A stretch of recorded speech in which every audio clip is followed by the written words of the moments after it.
New Thought Media Network.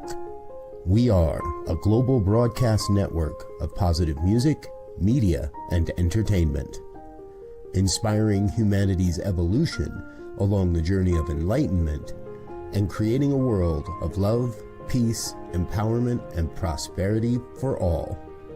New Thought Media Network. Positively inspiring.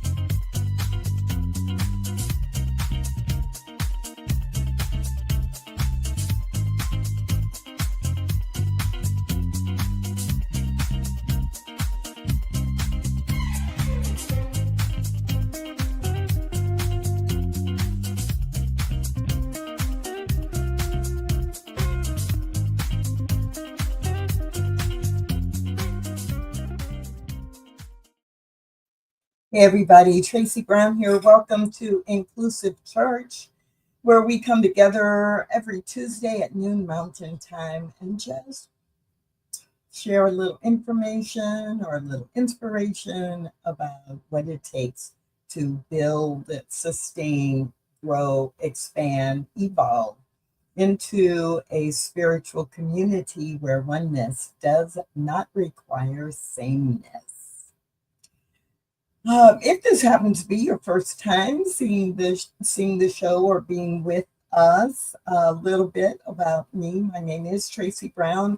I'm the founder of Stained Glass Spirit and the author of a book by that title, which focuses on why, like what is the spiritual imperative for focusing on inclusion in our churches, in our spiritual communities.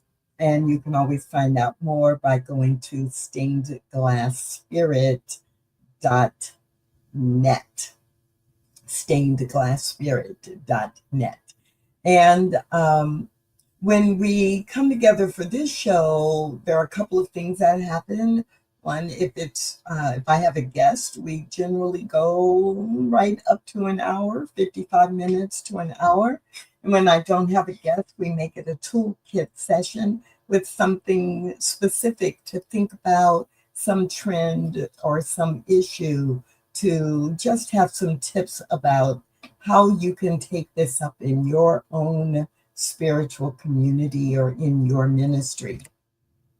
It is the inclusive church because we don't believe that church is referring to a building, that the church is the collection of people, the congregation of people, right? People congregating together to explore, practice, learn, and apply spiritual principles in their lives and in the world.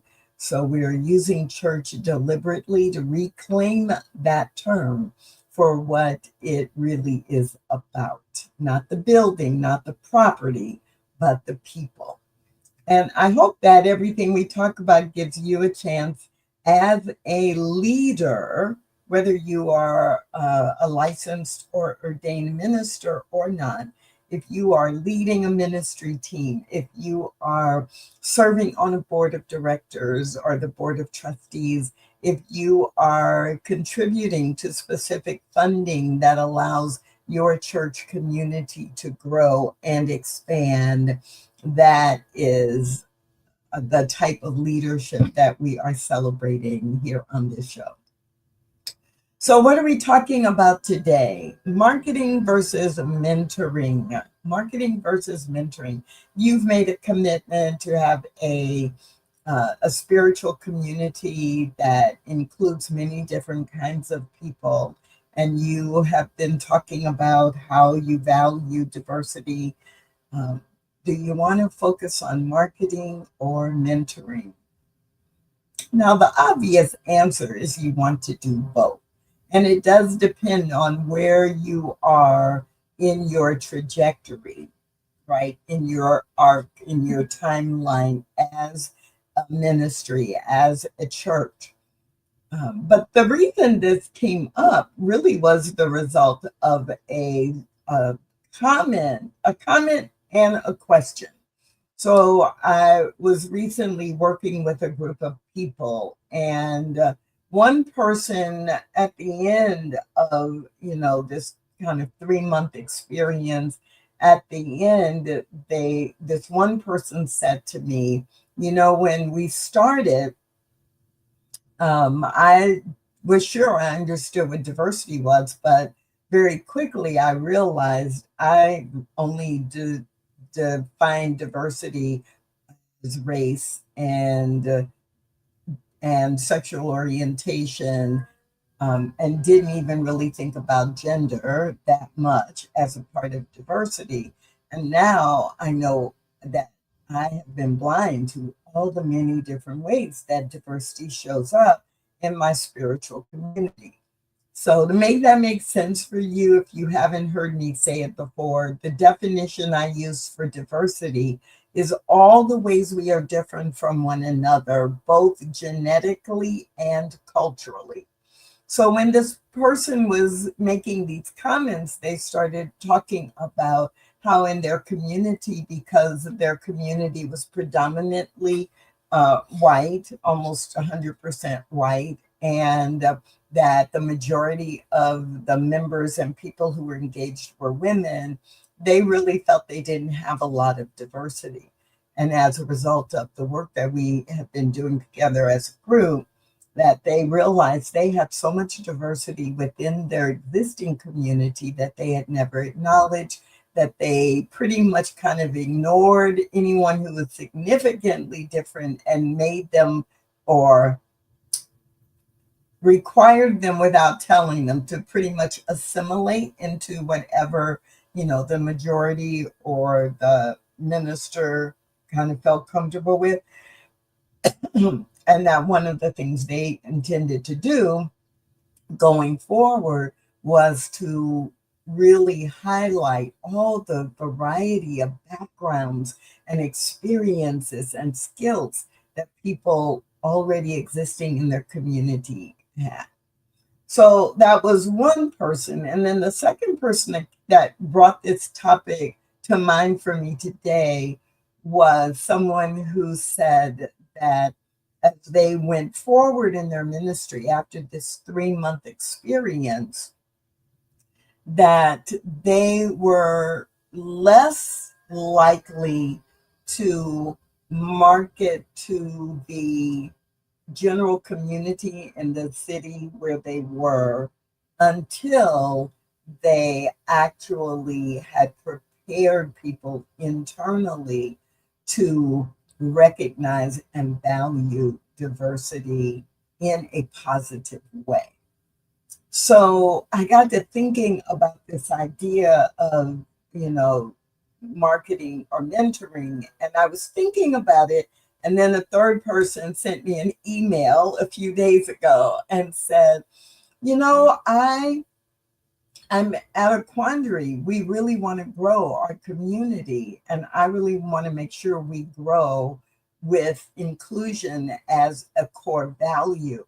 But we have limited funds and we have limited time. And so would you recommend that we focus on marketing, or would you recommend that we focus on internal development of our existing leaders and congregation?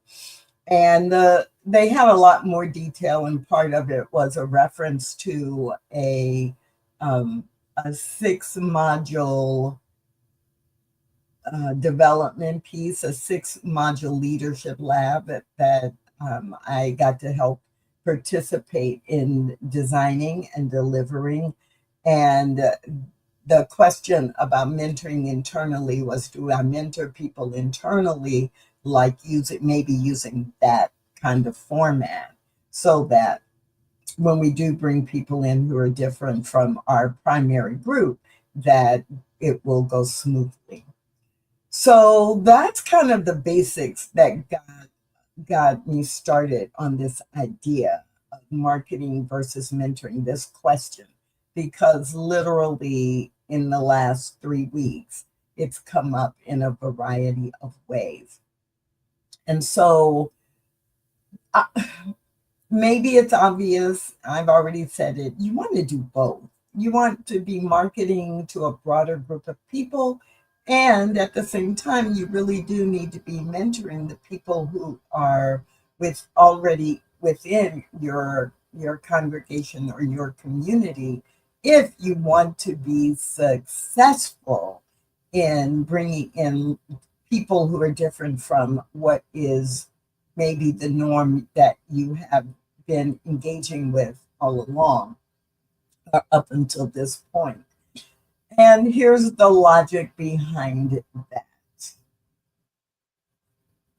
If we look at corporate settings, business settings, what has been proven over and over and over again for decades, if not centuries, but let's just go decades, um, that what happens is when you bring in people, and let's use one that would be easy for you to visualize. So there was a period in the 1980s and 1990s when many fire departments, police departments too, but let's in this moment envision fire departments were beginning to bring in women as firefighters on a regular basis and in an expanded way, where in the past, maybe you'd have a fire station, right? And when firefighters are on duty, they may be on duty for 24 hours straight or 36 hours straight, where they are in the building and they have sleeping areas and bathroom areas and they're cooking for each other. They're sharing their meals. They are living together when they are on duty. And in the past, there were all men. So when women began to be introduced into that environment, sure, there were some obvious things that needed to be adjusted. There needed to be some level of privacy for sleeping and for bathing and showering. And, that was pretty obvious that some accommodations were going to need to be made.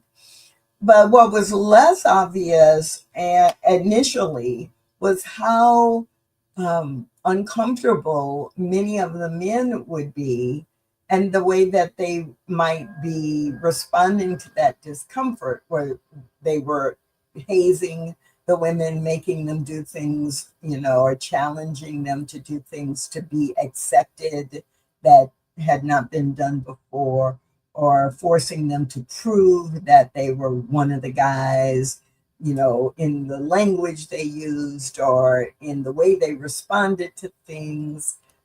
They were not seen as individuals for their own personalities. They were always often compared to, the men in the group.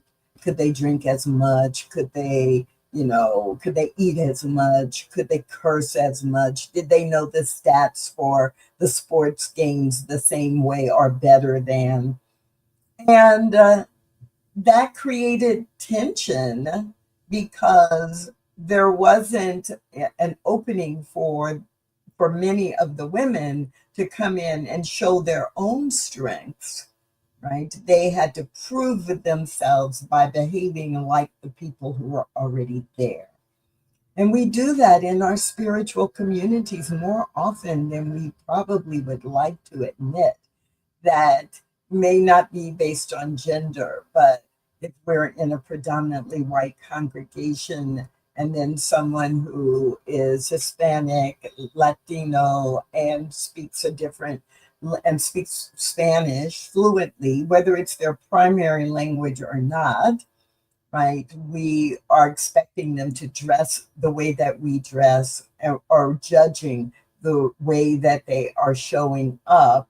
And more often than even the judging, it's just that subtle. Well, let's see if they fit in. And we don't think, if we're in the majority, of, wait, how are we adapting to nuances that the people who are new to our community may feel comfortable right? And so this is a real important piece about mentoring within your community. Some people might say train people to be respectful, but I believe that most people do mean well. They just are on automatic. And there have been communities I've been a part of personally where it was very clear if I wore my hair in a big natural, in an afro or in a natural, I would be greeted very differently than when my hair was straight. If I came in dressed in what I felt was business casual, but everybody else around me was in what to me was super casual, because in many New Thought communities, people will come in jeans, or in the summer, it will show up in shorts and a tank top or a short sleeve shirt and flip flops or thongs. And to me, that was like, I would never wear anything like that. Really, even grocery shopping, but definitely I wouldn't wear anything like that to church. And so I might be in a dress and a sandal that had a low heel on it, and people would constantly say, "Why are you so dressed up?" And I'm thinking, this is casual. This is summer casual for me. When I'm dressed up, I'm in a suit and I have on a lot more makeup, or, I have on different kinds of jewelry. That's dressed up for me. But literally, probably for about 15 years, it was for me that experience of people being standoffish, or people being critical, or people not being comfortable with me because they thought I was too dressed up, and then my skin, was brown, and they weren't accustomed to engaging with people who are black or brown. And it was awkward. It was awkward. It wasn't, but well, let me tell you what it was not. It was not welcoming. It was not welcoming. So that's, it's like in theory, we think we're welcoming people and we say what they're welcome, but our behavior internally may not feel welcoming to the person who is different. And that's, easily true about race. It is true related to gender. It is true related to sexual orientation. I've been to some New Thought churches and spiritual communities and heard people talk about, oh, yeah, we're really welcoming to everyone. But, when people come here who identify as LGBTQ plus, we make sure they know that this other community, they might be more comfortable there. They don't say, well, that's the gay Unity Church, or that's the gay CSL, or that's the gay group. But if they find out someone is gay and they say gay or lesbian, bisexual, or transgender, or anywhere on the spectrum of gender identity, to just casually say, you're really welcome here. And, you might want to go over here. Like there are more people like you. Really? Really? Yes, really, that has happened more times than I would like to admit, that I have heard people either say that, so I personally heard them say it, or I've had people report to me that happens either in their own community or a community that they had visited. And so the mentoring is helping people in your community understand diversity is a divine idea. There are no mistakes, right? That creator, which created everything, including all different kinds of people. And we, in our spiritual community in our church, we are so happy to engage with all the different ways that God shows up. All the ways that God shows up. In the last few years, I'd say in the last, 8 to 10 years, there's been an increasing challenge of people recognizing and being effective in conversations related to political polarity. Like the days of assuming everyone in our community is one political party or another have been gone for a long, long, long time. Yet it still comes up of people saying, I felt attacked by people in my community when they found out who I voted for or who I was campaigning for, or that I had a campaign sign in my yard for this particular candidate or party. And I'm like, in a New Thought spiritual community, that's pretty disappointing that we are taking in secular polarity and allowing it to override what we know and what we teach, right? And so I really, at this moment, would still say, yes, it is important to market to a variety of people so that you can bring in a lot more diversity than you may already have.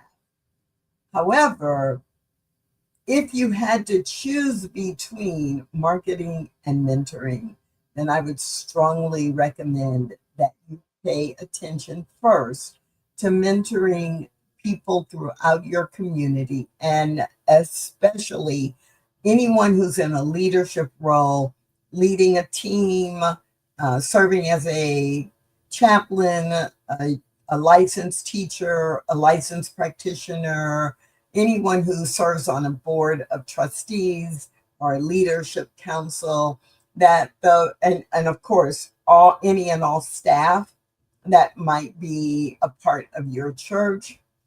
At the very minimum, these are the folks who I would do very specific mentoring with, so that when you market and you begin to attract people from different age groups, people from different racial ethnic identities, people who are at different places on the neurodivergent scale, people who are speaking different languages or simply reflecting different ethnic cultures, if you want them to feel welcome, if you wanted them to be engaged and involved in your activities and programs and taking your classes, then you must focus on mentoring people, not on the surface level, but actually with some of the hard conversations.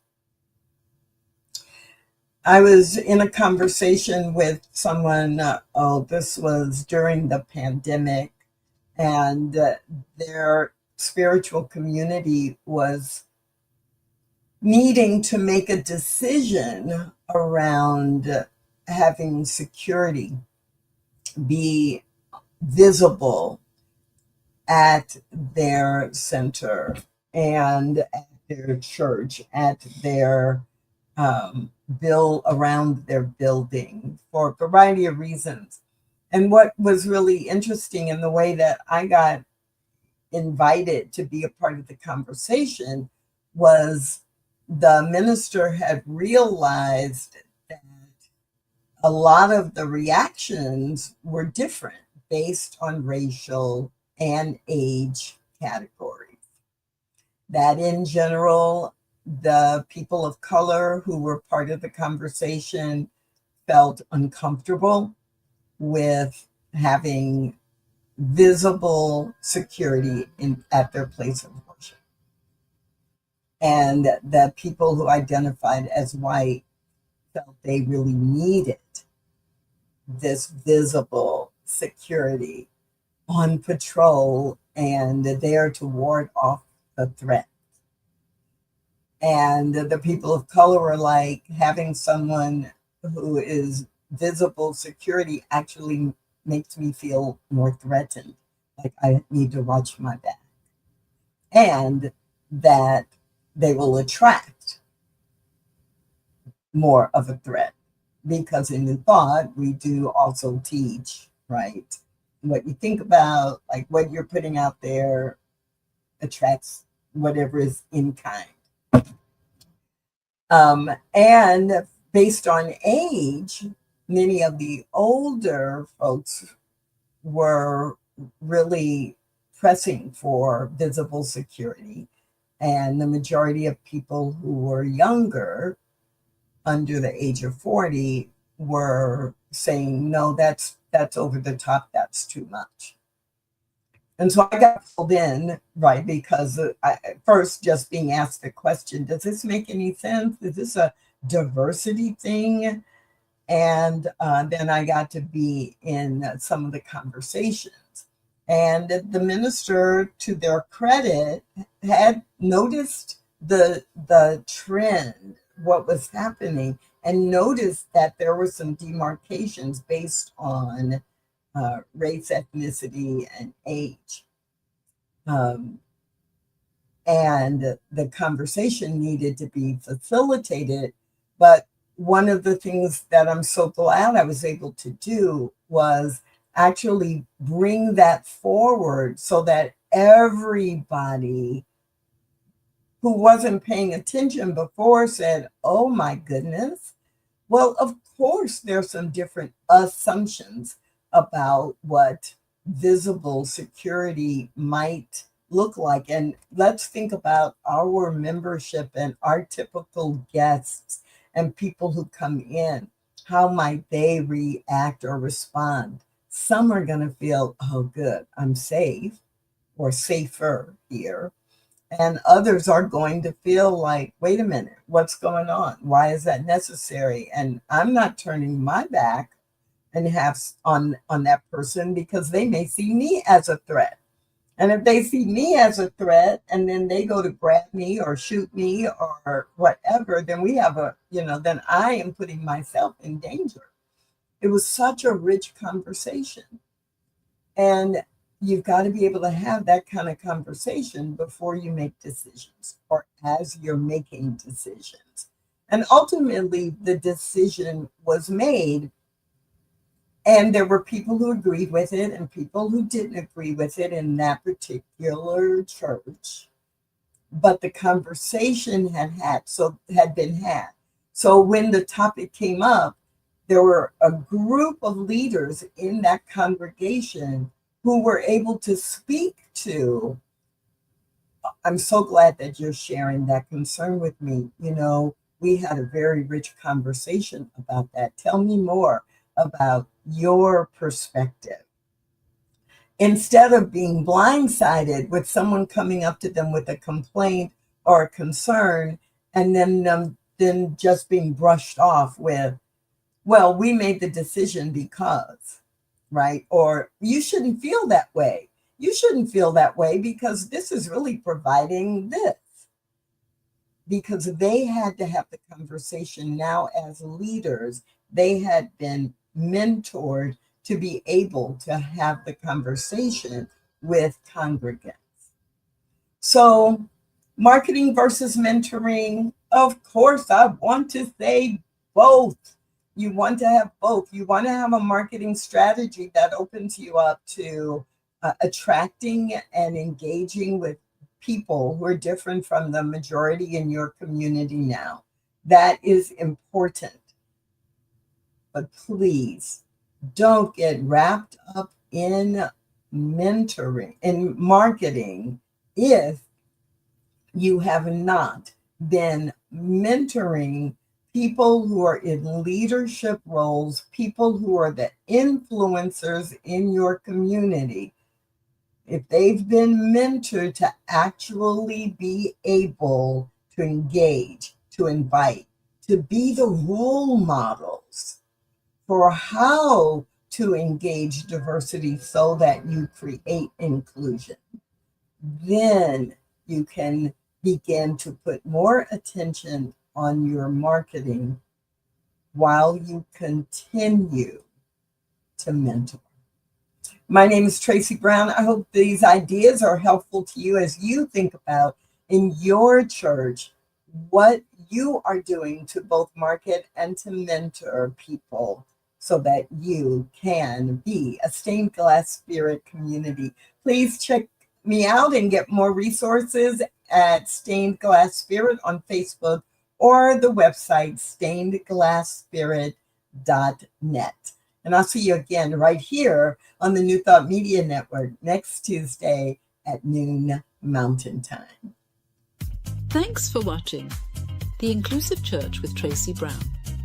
Join us again next week at 12 noon Mountain Time.